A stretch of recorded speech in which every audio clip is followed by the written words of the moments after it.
Masukkan sedikit garam cukup rasa. Gula tak payah. Gula tak payah sebab pisang emas sudah manis. Garam bukit. Wah. Dah. Ada semua di bubur tepung bekas. Bila goreng dia Dia rangut. Rangutlah di luar. Nampak kau? Fifi, mereka mau duduk rumah sewa kan? Dengar mereka duduk sembang. Kami buat cucuk kodok. Lepas tu, keras tambah ayak. Lembek tambah tepung. Keras tambah ayak. Berapa kali apa kata? Sampai sebab sebesen besar.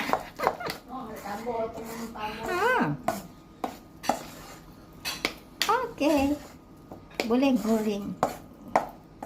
Siap untuk digoreng.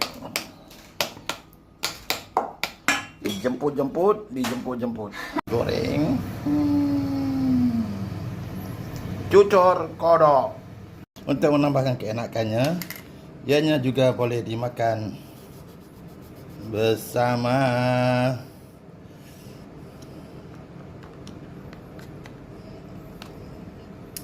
ini.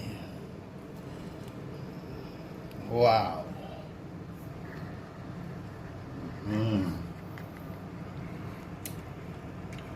Thank you. Okey.